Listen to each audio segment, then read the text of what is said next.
Record high na presyo ng langis at ilang bilihin gaya ng sibuyas at asukal. Yan ang mga hinarap ng mga Pinoy noong nakaraang taon. Pero ang sakit na yan sa bulsa, posibleng humuhupa na.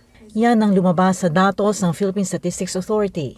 Nagtapos ang 2022 na ang presyo ng bilihin ay sumipa ng higit 8% ng Disyembre.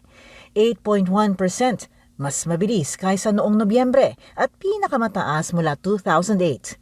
Sukdulan na yan ayon sa mga ekonomista at pati sa Bangko Sentral matapos lumampas ang numero sa target nito.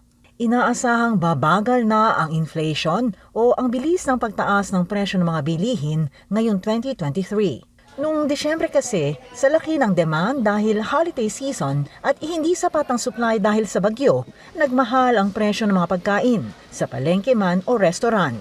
Sibuyas ang numero 1 gulay na itinurong dahilan ng pagtaas ng inflation. Umabot ito ng higit 700 pesos kada kilo.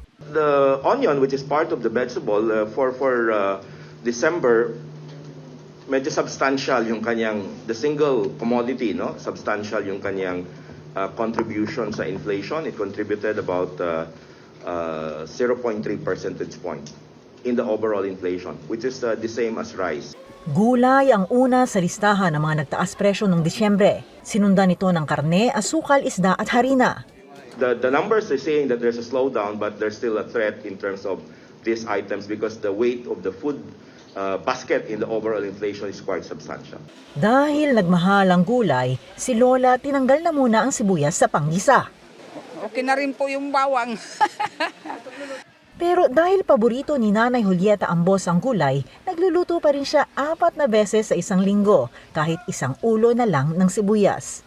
Bakbet, dinengding, munggo. Kasi nung araw na nagluluto, malalaki.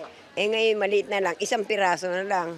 Ang mga tindero sa palengke ng Quezon City nagbaba na ng presyo ng sibuyas ngayong Enero. Naglalaro sa 370 hanggang 460 pesos kada kilo ngayon, mula sa dating 560 pesos noong Disyembre. Kaunti lang po yung supply niya, kaya medyo mataas. Sigurado po bababa na siguro na po. Kawawa po yung mamimili na tataasan masyado sa sibuyas. Pumaba po. Kumikita naman po kahit kunti. Sa forecast ng Bangko Sentral, babagal na ang inflation palapit sa target nitong 2 hanggang 4% bago magtapos ang 2023. Nakaabang itong taasan ng interest rate o interes sa pautang para kontrolin ang pagtaas ng presyo ng bilihin. Lois Calderon, CNN Philippines.